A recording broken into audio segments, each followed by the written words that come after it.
Hello and welcome to the EFN Presents review of Season 4, Episode 9, Pinkie Apple Pie. I'm your host, Ramble, and joining me today I have Crescendo. Hey there. And from Equestrian Choir, Masonal Cat. Hello. Actually, that's Mason Cat, and good evening, Ponyville! I knew I'd mess it up. This episode takes a bit of a divergence from the rest of the episodes we've seen in Season 4 so far, in that most of the main six are absent. This really is an Apple Family episode with Pinkie Pie thrown in. So what did you guys think of our first look at the Apple Family in Season 4 so far? Well, I personally, it wasn't the best episode I've seen of the Apple Family, but it was definitely a good one. Definitely saw a lot of family dynamic that I think a lot of us and a lot of our viewers would see in their own families with this one. I really enjoyed this episode, but I wouldn't call it the apple of my eye.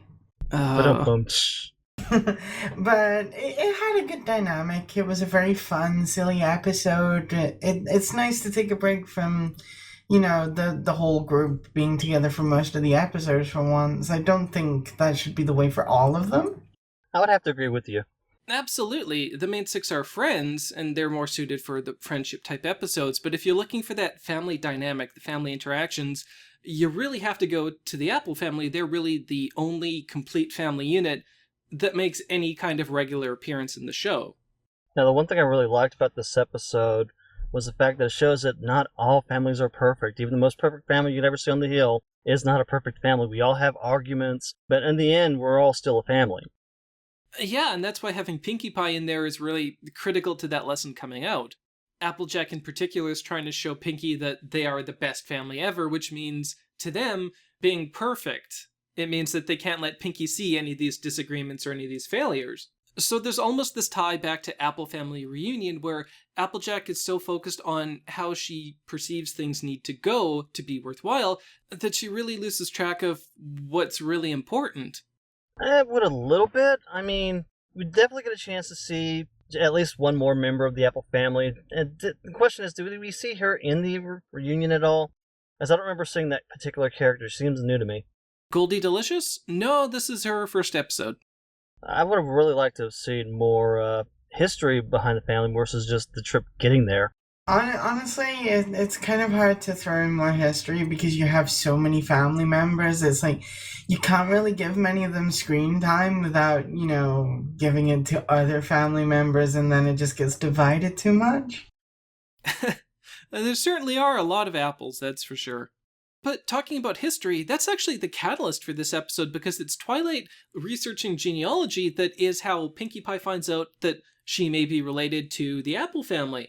So that's actually where the other lesson of this episode comes in, which is a family is more than just genes. I know there's a t-shirt and shorts and there's shoes and gloves. Here we go, Crescendo. I mean, yeah, getting on what Ramble's saying, families is more than just your biological family. I mean, you have friends, really close friends you consider family members, children that are adopted, or even godparents or anything like that. I mean, family can be more than just your biological family. Well, it could be argued that all of the main six, in fact, even more than just the main six, a lot of the characters we see are one big family as is. Oh, well, there's definitely varying degrees to using the word family as a label. Here, I just like the fact that, for some viewers, if they happen to be adopted or are stepchildren or just don't feel like they fit in with their siblings, that even though that's not the main focus of this, it's still something that they might be able to relate to in this episode.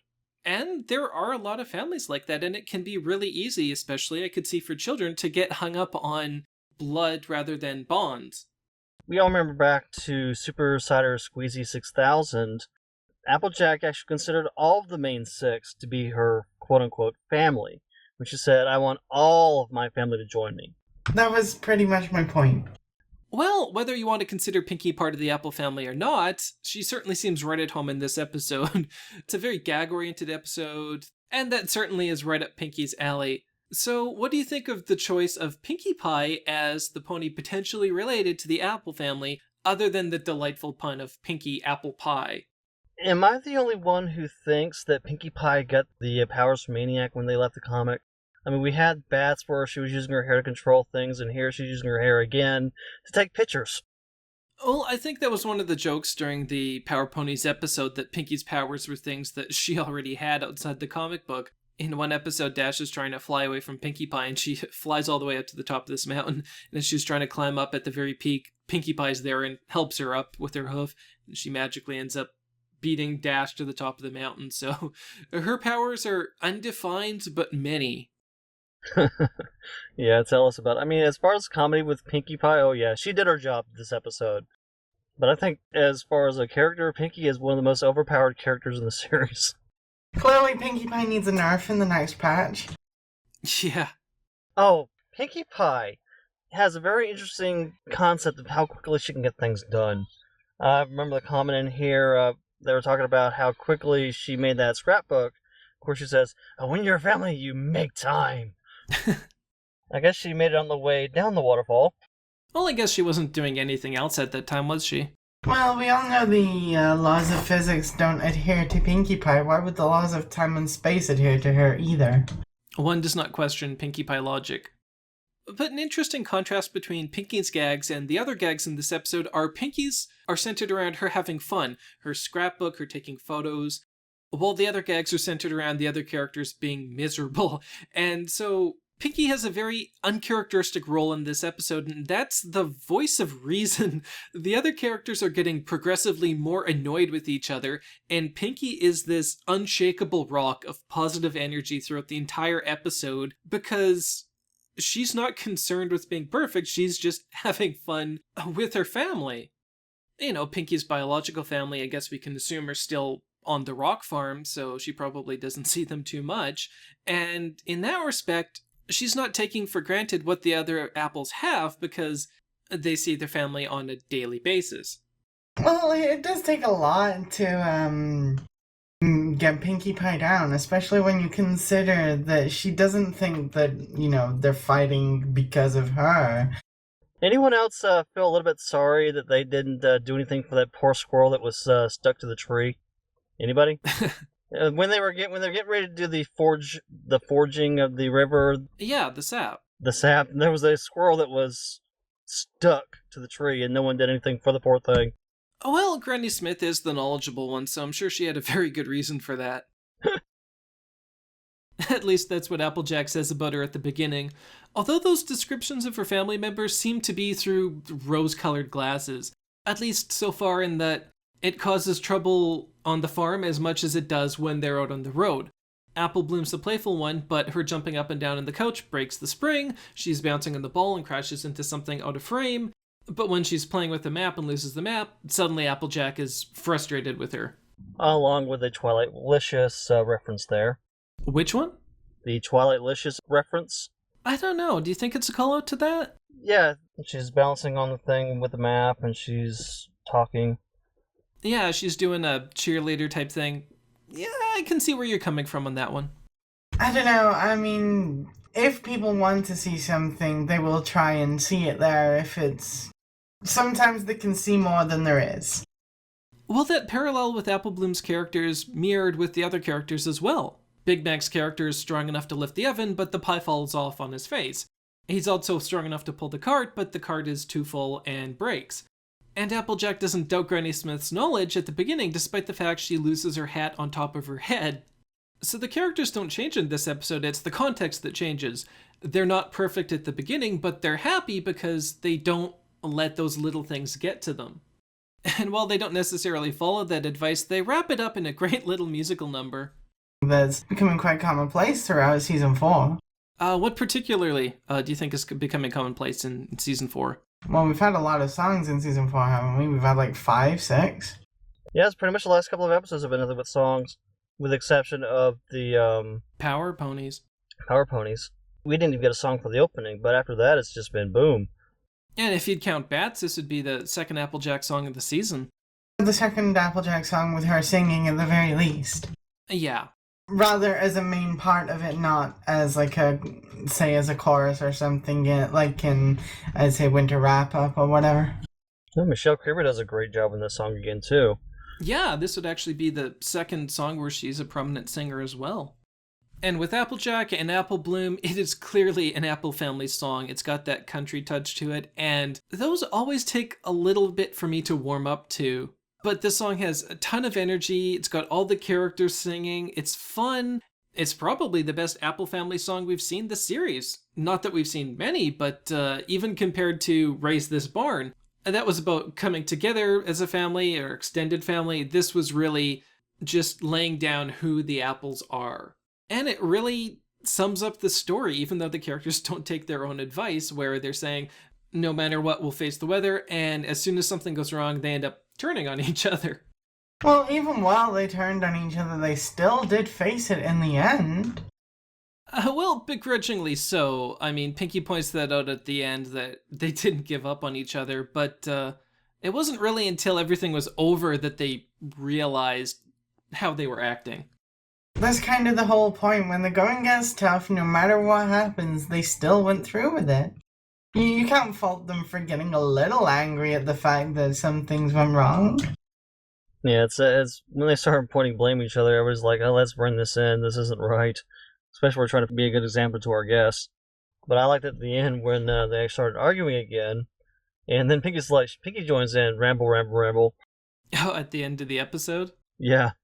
Yeah. Argue, bicker, bicker, bicker. Yeah. It's the whole in for a penny, in for a pound. One of the points of the show was that families aren't perfect. Families argue, families disagree, and Pinkie was excited about being part of the Apple family, and that means joining in at this part as well. And talking about new entries into the Apple family, what did you guys think of Goldie Delicious? Aside from being a cat lady and a hoarder, she's definitely an interesting character I wouldn't mind seeing again. Oh, she's definitely a cat lady. She didn't seem crazy, but she has a cheetah, so I think the jury is still out on that one. I'm fairly convinced that, as with most additions to the Apple family, she's going to be a one-shot character. We've not really seen any of the other extended family more than once, or at the very most twice, correct? Well, that's true, but we don't know where a lot of the Apple family live either. When they went to Appaloosa or Manhattan, obviously those are lengthy trips. Applejack here says, Goldie Delicious doesn't live too far away. Of course, that means they're never going to see her again. Clearly, Goldie doesn't expect visitors. Mm-hmm. As I think it was Mason pointed out, she is quite the hoarder. In fact, when she opens her door, things just absolutely flood out. It's almost a direct comparison to how some hoarders act in real life. Well, I think I gotta play devil's advocate here and come to the defense of Goldie Delicious to some extent. She is, in a manner speaking, the Apple family historian. That's why they decide to go visit Goldie Delicious, because she'll know the answer to Pinkie's question of the genealogy. So assuming that a lot of those items in her cottage are Apple family relics of some sort, she would know the history behind them. She would know the person, the story of those, and thus the sentimental value behind them. Applejack and her family, not so much. In fact, given the option to take any of them when they decide to leave, they wholeheartedly refuse. So from Goldie's point of view, if nobody else wants those items that may appreciate their past, if she gets rid of them, she's throwing out that piece of the family history, though granted, yes, you cannot hang on to everything. So despite Applejack really caring about her family, she doesn't particularly seem to care too much about her family's history. Oh, I think in this particular case, I think they didn't want to overload the wagon again. This is why they didn't want to take anything with them. Well, they have her wagon this time. I mean, wasn't their wagon bad, so would they really have the same problem this time around? No, their wagon's broke because they overloaded it. This wagon, they didn't want to overload it, so they didn't want to break this wagon. Yeah, it could be. I still think they don't want any of her junk, though. That almost sounds like a new song. Break this wagon, break this wagon. No. I like how Goldie is the family historian, and she's got all these books, all these notes all over her cottage, and she picks up one, looks at it, says, oh no, this is smudged too, and then just gives up. I wonder if that's her special talent. I might go to explain why nobody seems to ever visit her. Well, the thing is, the episodes aren't exactly strung together. We don't know if she, ever leaves the house to go visit the apples, or if they actually do come visit and just don't go to her house after all. She could pop down to Ponyville for a spot of tea. You never know. Oh, what? They can't ever visit her? I mean, they're close enough. Like, look at that. As soon as they think they need her, they're off in the wagon. They're heading over to her place. They arrive.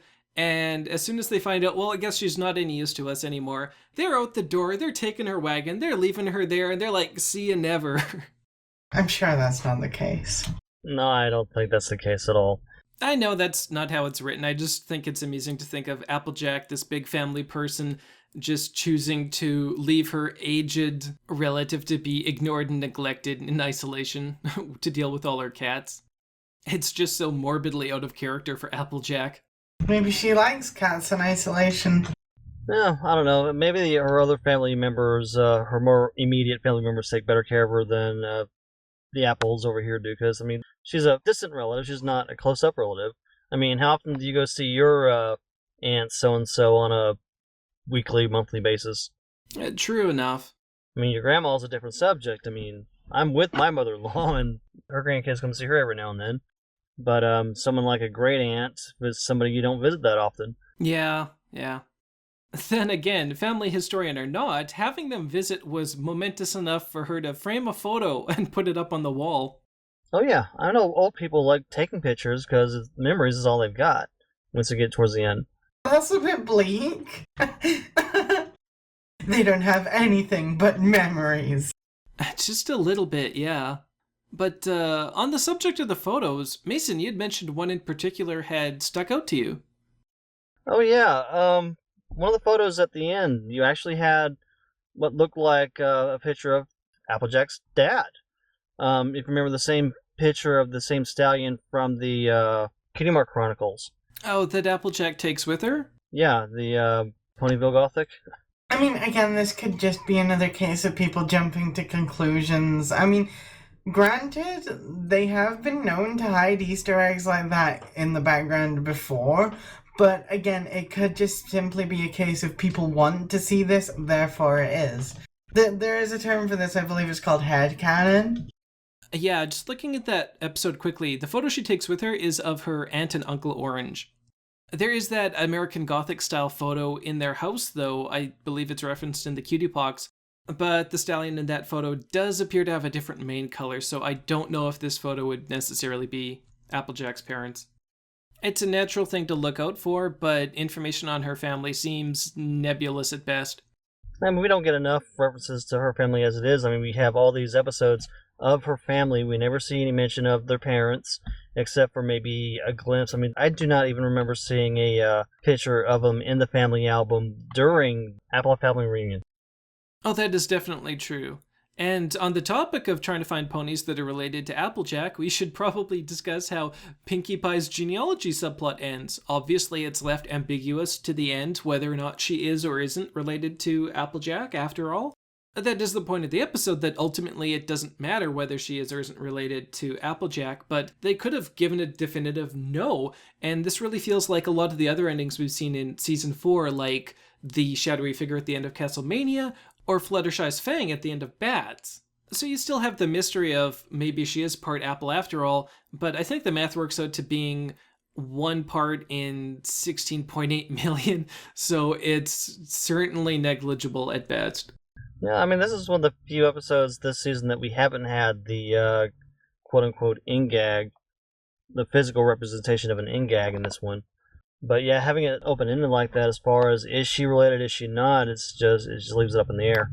Well, I was going to say there is a decent bit of evidence in the fact that when Goldie Delicious removes the bug from the bottom of that pile, it does exactly the same thing as Pinkie Pie removing the scroll from the pile at the start of the episode.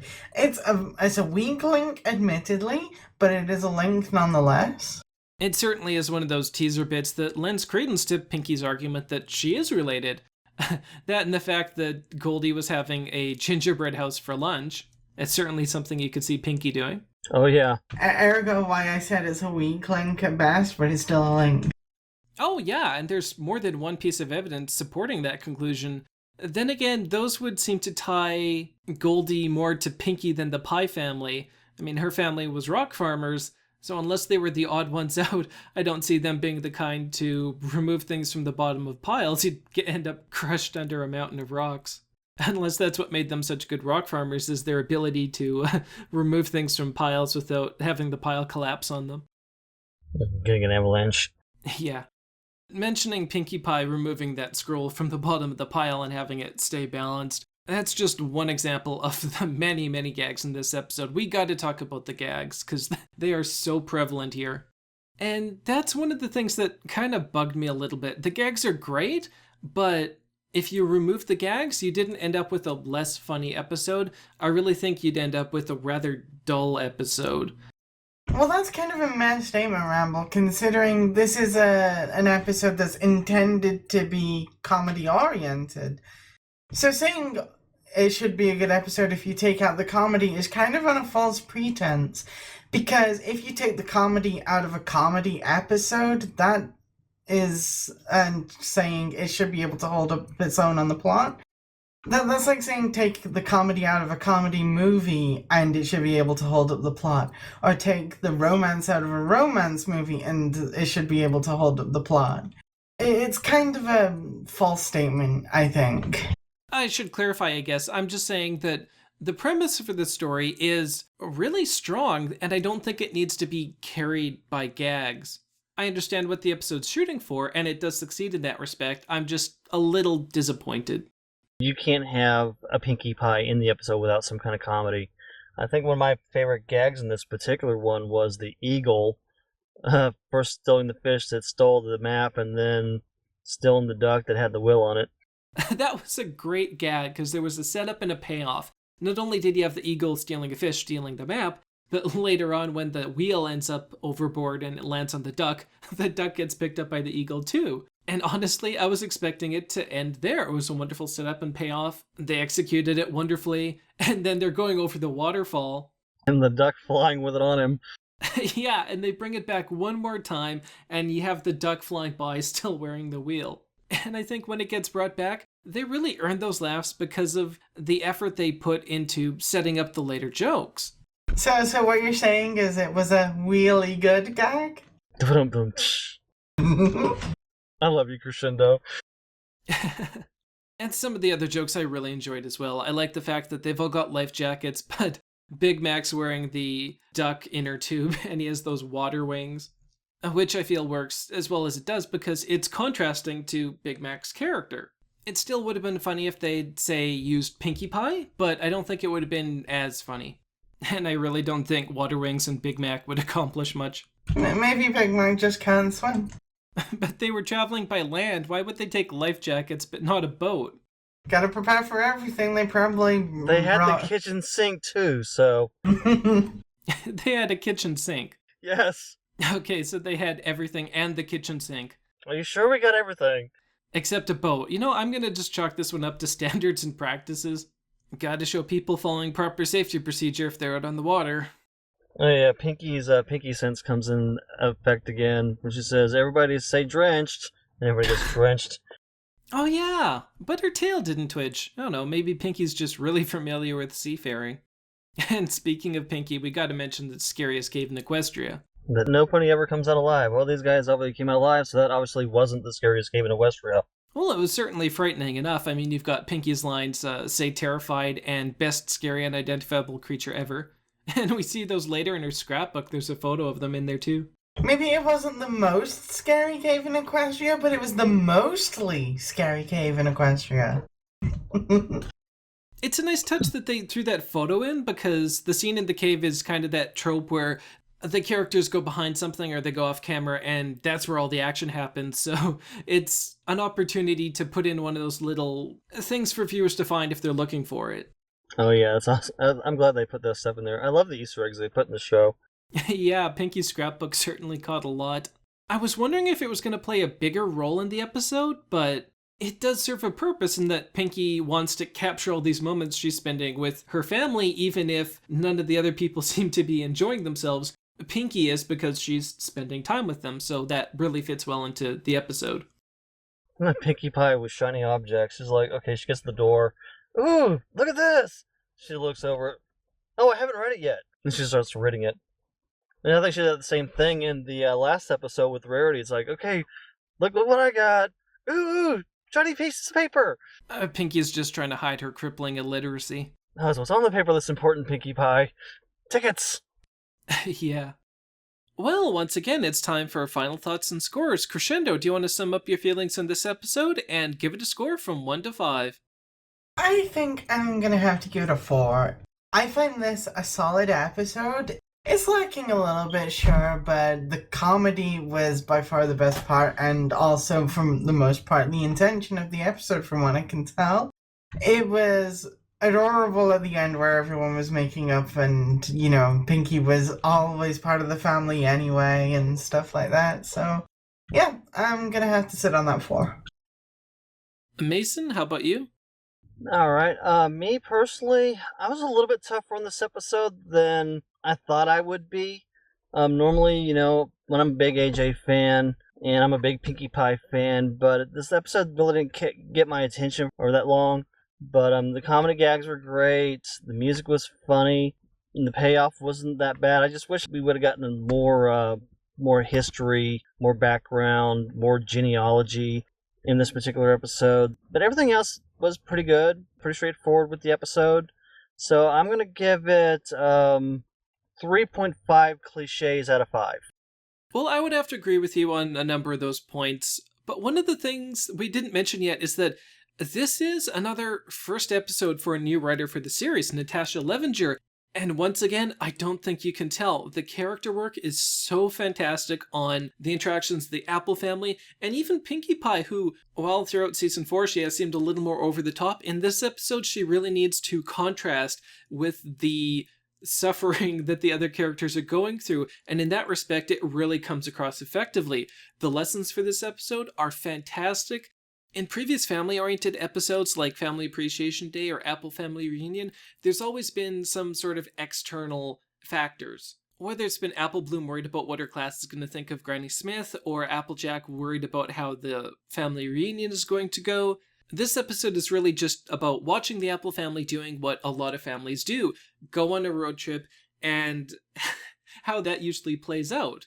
That almost at times seems to play second fiddle to the gags, but they're really well executed. There's some excellent setup and payoff with the eagle, and the gags do tend to fit well into their situation and ultimately serve to make it a worse experience for them, which serves the purposes of the lesson of the show. And it all gets wrapped up in the song, which is fantastic and really gets down to the root about what the episode's talking about. So the more I think about it, the more I love this episode, and I gotta give it a 4 out of 5. So that about wraps it up for this week. Once again, I'm Ramble, and joining me were Crescendo. See you, folks. And Masan Alcat. And that's Mason Alcat from the Equestrian Inquirer. Be sure to check us out Wednesday nights at 9 o'clock Eastern on Everfree Network. And good night and good buck. I swear one day I'm gonna get that right. And tune in next week for a review of Season 4, Episode 10, Rainbow Falls. This has been EFN Presents. Thanks for watching.